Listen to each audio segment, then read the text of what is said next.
Their ego is born out of an act of self-deception, meaning that you definitely need the approval of all these other misguided people and other forms of fallacies. These are the self-deceptions out of which the ego is born.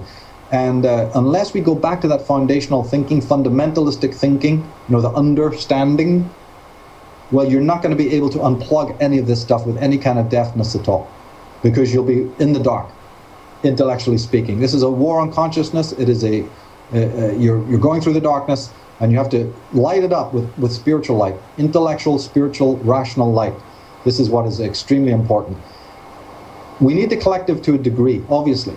The small c collectivity is of everyday ebb and flow. That's not the problem. It's when you psychologically are divesting yourself of self by immersing yourself in the collective. Being in the collective in the initial stages is perfectly okay. Like when you push up against a wall, right? You feel the weight of your own body. So to know about oneself, there's a certain rubbing up against the stuff of the world that is needed. There's a certain dialogue with other people, your mates and what have you. We certainly do move in society, and that's totally benign. There's nothing wrong with this at all. And at school, you watch how other people dress and their mannerisms, and the way they do their hair, and maybe you'll try various versions of this, or hey, that person's playing music and I love it, so I'll go out and buy that album too. And so there's a lot of sharing, there's a lot of interplay and mercurial interaction without it becoming the pernicious form of collectivism. But the thing we have to understand is that this activity of the world is another way to break the being chained to the wheel of the collective is to realize, paradoxically, how much of the important aspects in our lives are external to us. In fact, one can really only understand this when you go to philosophers like Heidegger, who very beautifully and brilliantly pointed out that man is an ecstatic being. And he meant it in the true meaning of that word, because ecstatic means to be standing outside oneself. So we're all thinking that spiritual development has something to do with, internal work. And of course it does. There's a shadow play, there's a reflection of the world inside yourself. If you examine the content of your consciousness, you find that there's nothing in there that didn't come from worldly experience. The physicalists are always pointing this out, but I don't mean it in the way they necessarily, at least I'm not taking the same road they're going on, because they use these things I'm talking about for a completely different agenda, right? But if you take it gradually and slowly and lovingly, you start to see that in fact the world has put the sense of self, your sense of self, inside you. And that also, by reverse, when you want to discover who you are, it is in interacting with the things of the world that you discover who you are. George Best couldn't have been a good footballer. Pele couldn't have been a great soccer player without a football on a football pitch, right? So we've got to start imagining, start to rebond with the world, because the one thing that breaks the collectivity is your personal experience. But when you start to discover that your personal experience does run on those handrails and isn't as individualistic as you think, you become now very, very sensitive to those. It'll start small, in most of us. Some people are lucky. They immediately see these extremely idiosyncratic aspects of themselves. You know what I mean? I mean, Van Morrison sings like Van Morrison, and Leonard Cohen sings like Leonard Cohen, and Neil Young. It wouldn't have taken these people very long to notice they're geniuses, they're experts at something, right? But for the rest of us, it's a gradual experience of trying to be like one of these gold panning people who pan for gold. It's alchemy. You slowly cast off all of the debris from the carbon, right, and move into the rubedo and then to the albedo, and you start to do this process where the elements of your own true self would come out. If you've got parents who help you in this, marvelous. If you've got teachers who help you in this, great. Mostly we don't. We have people who judge us for this.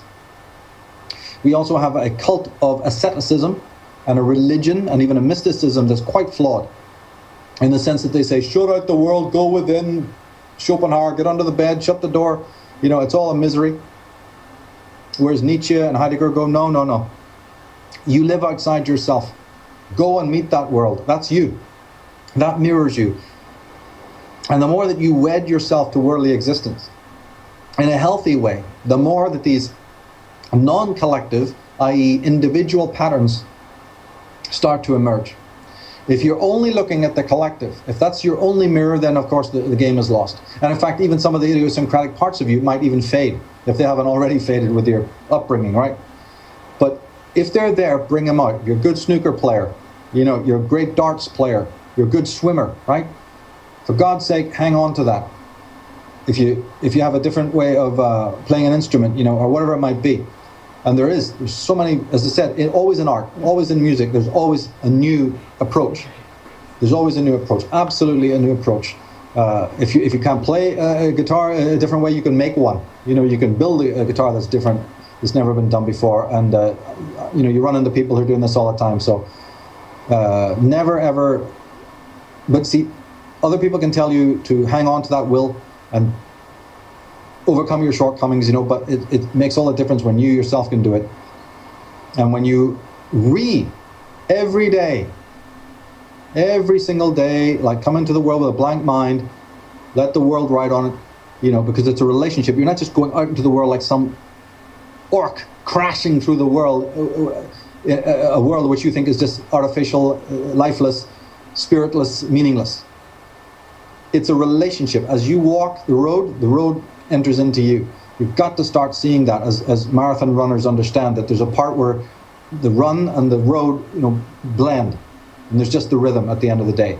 It's just the mantra of you awakening your voice and letting the world dialogue with you, because the world is dialoguing with you and your organs and your glands and your brain constantly, with your skin. You're in constant dialogue moment after moment, day and night. And the only thing that man needs to do is the true meditation, the true yoga, is become tuned to that dialogue.